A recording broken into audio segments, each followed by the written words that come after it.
as I mentioned also in my opening statements, the idea of this international summer school came up with the discussion we had with the Ministry of Economic Affairs and our colleagues at TNO, especially Carla and Serge.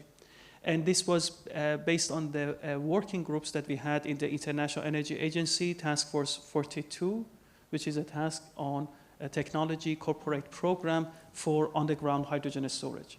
Many, many institutions, colleagues are involved in that. Sergey is the main coordinator and manager of this task. And we are glad that he's here with us today to present you for 15 minutes what this IEA task force on underground hydrogen storage is about. There are many of you already involved in it. So before he starts his presentation, I'll introduce him to you. Serge is a senior geoscientist at TNO Geological Survey of the Netherlands, where he advises national and regional authorities on the use of the subsurface in the energy transition.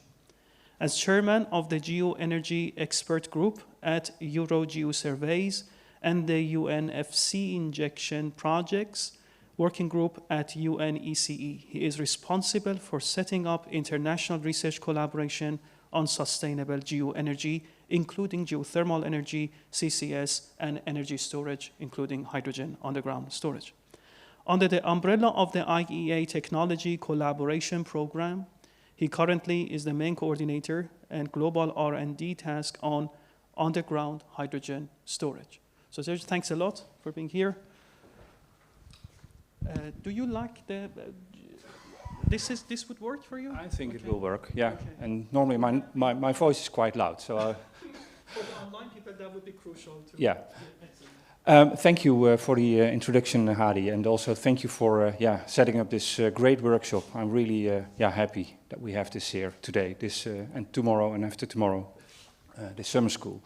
So I will tell you something about the task that Hadi already introduced in the International Energy Agency, where we are actually aiming to bring together a lot of partners to accelerate the demonstration and also the implementation of hydrogen storage underground.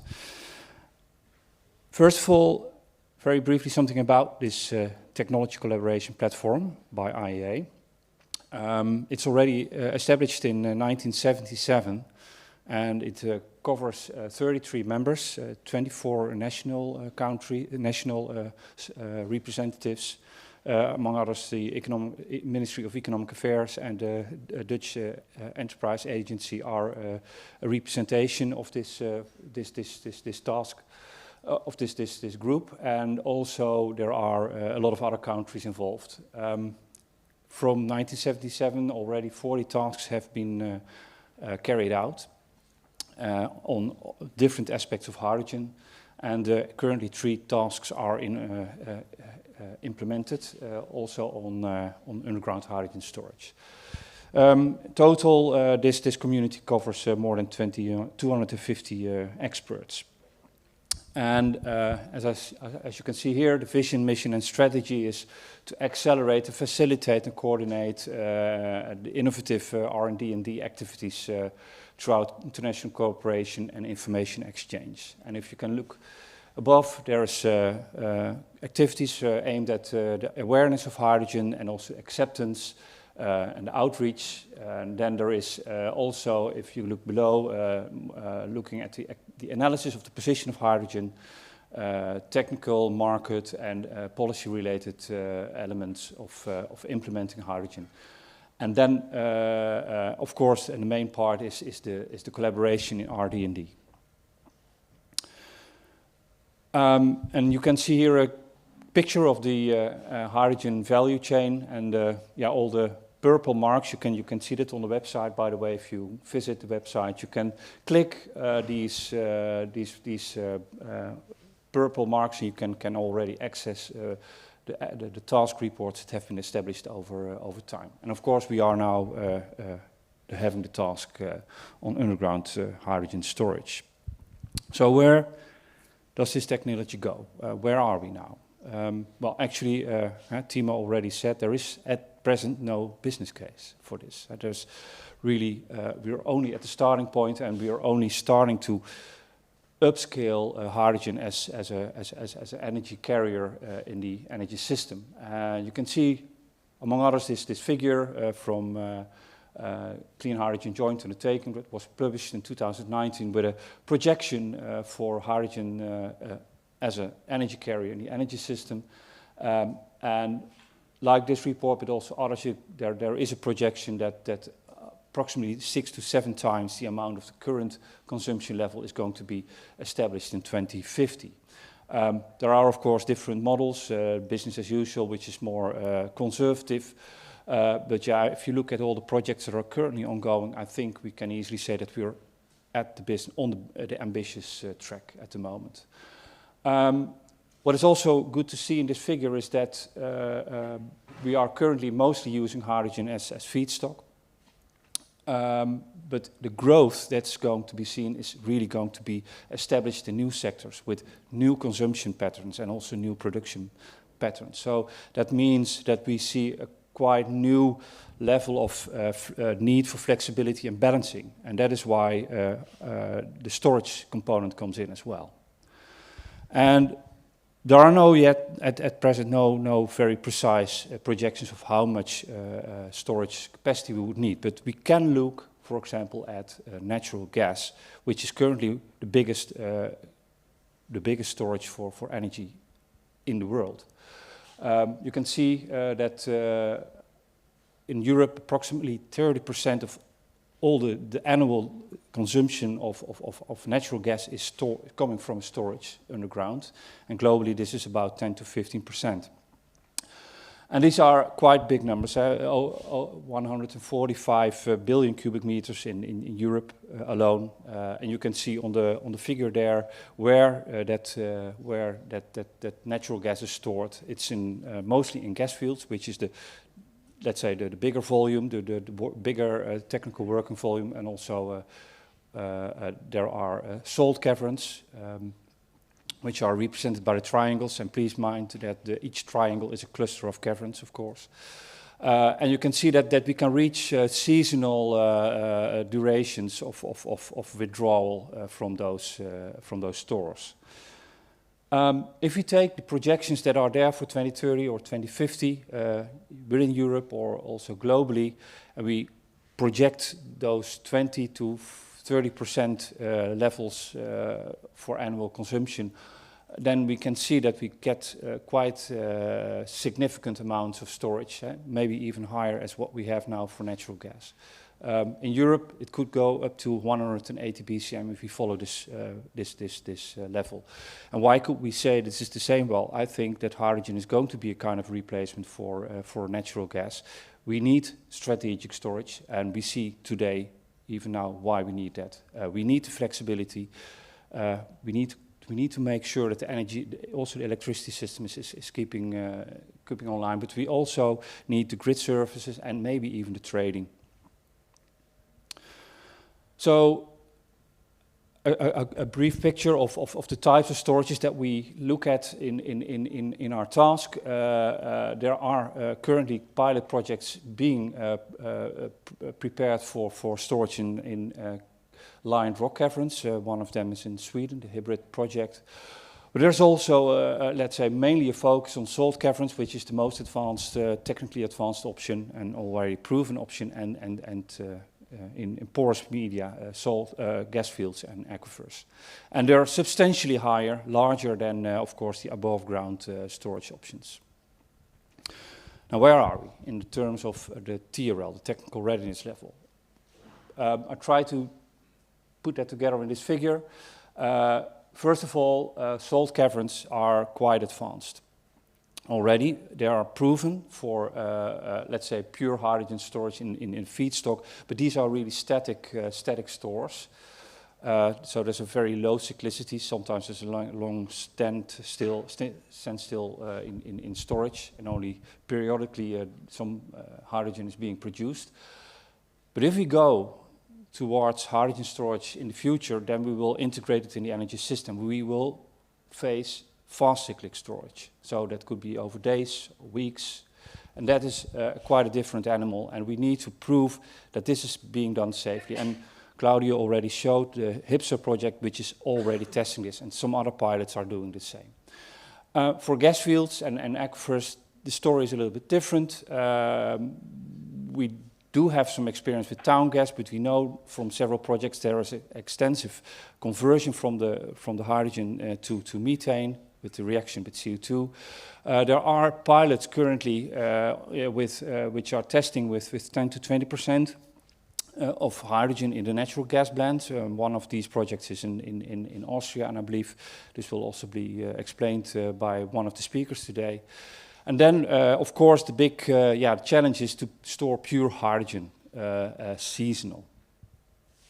And that is still a way to go. So I try to just give quite a indicative guess where we will be in time if we go now forward with the pilot and demonstration projects. And I believe that Claudio already mentioned maybe 2027 could be one of these demonstration projects that is going to be established for hydrogen. We know from other projects that pure hydrogen storage is going to be tested also soon.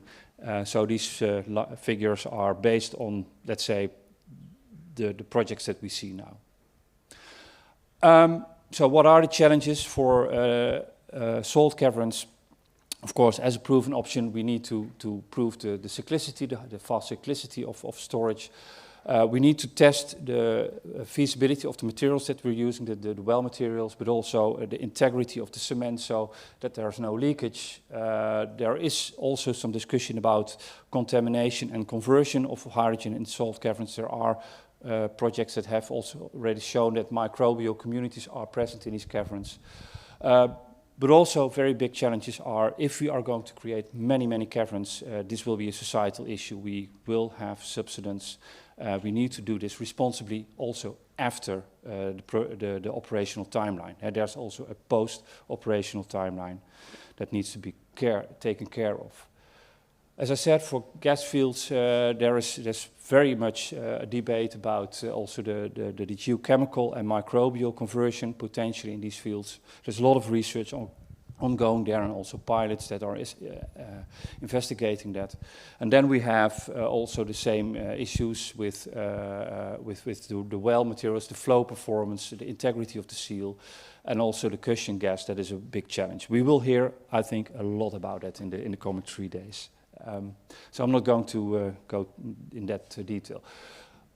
Beyond the technical things, as I said, what is important that we look at the entire life cycle, from feasibility, exploration, towards operation and after operation. So this is what we need to do. We need to have a broad scope. Then, Timo already mentioned there is no business case at the moment, but this is the big challenge. In the end, we need to understand the potential end users and the business case. How does the demand develop and what kind of pathways are there? So this is also something to be investigated. Hydrogen is a clean energy carrier, so we are looking forward to this carrier for the energy system in the future. But still there are also some things that we need to take care of in terms of environmental impacts. For example, there is also some debate about the potential greenhouse effect that is being triggered by hydrogen. Organization and legislation, that's important. So how can the industry develop their projects? What kind of guidelines can we provide them? But also the same goes for the people, the stakeholders who are involved there. And last but not least, I think it's important that we give those people also the training and the expertise to run their jobs in the future. And finally, public awareness is an issue. Providing education and providing information to the general public, working together internationally, and also to develop a proper decision support system that takes care of the entire scope of concerns. In the task, we are covering these kind of topics with a lot of parties, 51 parties from industry, universities, technology institutes, and also governmental bodies. And we have divided our work in 6 subtasks.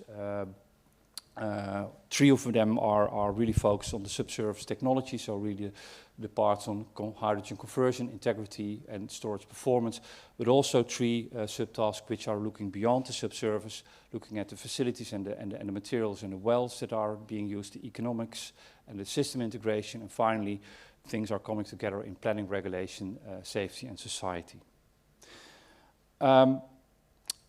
Our ambitions are, first of all, to create the expert network, a multidisciplinary group of experts, and to be a technology monitor. That is very important. So that's what we are doing together with the participants.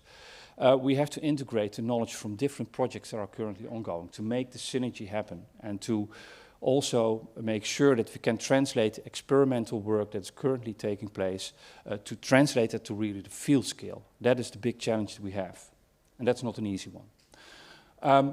We want to perform collaborative research on certain aspects that are not covered currently in other projects, develop methods and standards where possible and needed, and also to do provide screening workflows just to understand where we can store the hydrogen.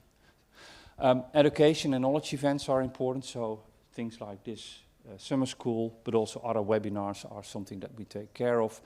And finally, we want to provide a technology review, a yearly review, but also provide some guidelines for people who are involved in hydrogen storage.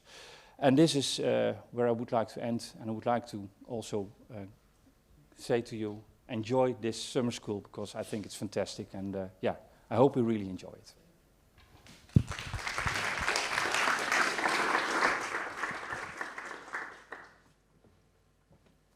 Thanks a lot, Serge. Questions about IEA working group on hydrogen storage? Any questions? There are a number of subtask leads, who are here present also in this room, but we have a question.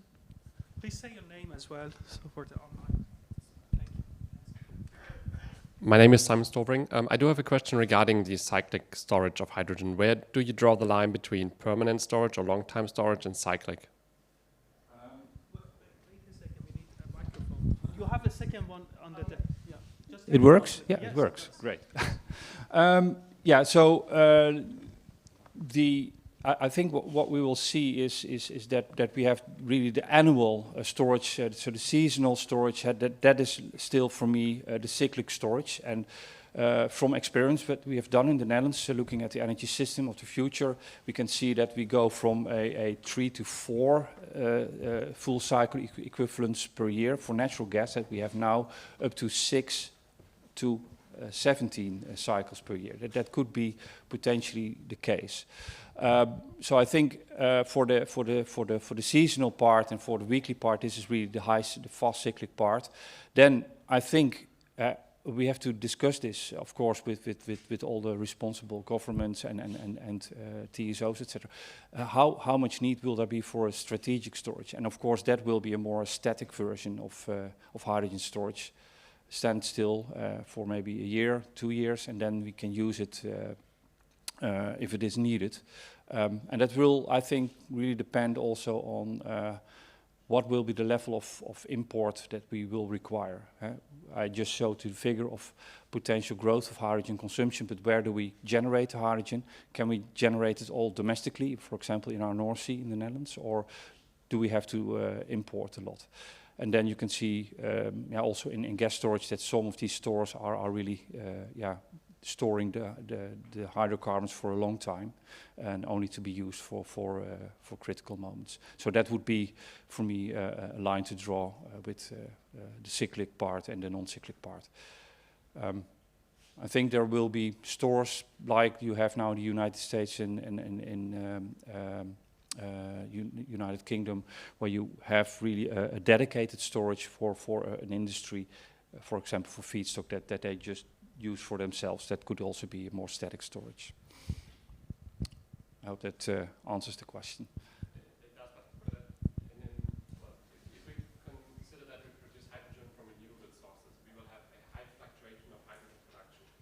Would underground storage also be feasible to cope with high fluctuating profiles of those renewable produced hydrogen, where we might have fluctuations on a daily or hourly basis? Yeah, I think that's also a question that we need to investigate. What kind of rates can we achieve? For example, if you look at salt caverns, they can really achieve high rates of withdrawal from their wells. But actually the cavern itself, the integrity of the cavern will set a limit for example, maybe a 10-bar drawdown per day. And that could be a limitation. So maybe you need more caverns to make sure that you can also manage the amount of hydrogen that's coming from renewable production.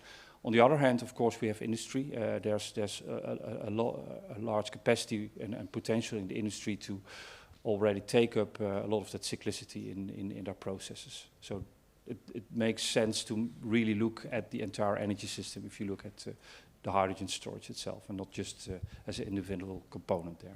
Yeah. Okay. We have an online question, Sergey, about can you address something about offshore storage versus onshore? Do you see also potential for that? Yes, well, I'm looking at Carla. EBN and TNO just published a report last Friday on the feasibility of offshore hydrogen storage. And the answer from that report is yes, we think it's feasible. But you have to look at what kind of concept that you will be using. Most probably you will need to place the storage facility itself onshore, and then you have high pressured transport lines to an offshore platform where it can be stored in a gas field or a salt cavern. And we did the assessment for the Netherlands, so you can access the report. It has a English summary as well, and please let me know if you would like to know more about it. I can share the links. Yeah, I think it's still a first feasibility because the next steps are really doing the screening and really elaborating the concepts, also in terms of how it can be embedded in the North Sea. Many questions, obviously we are going to take note, and our next speaker also is going to also speak about the future energy systems as well.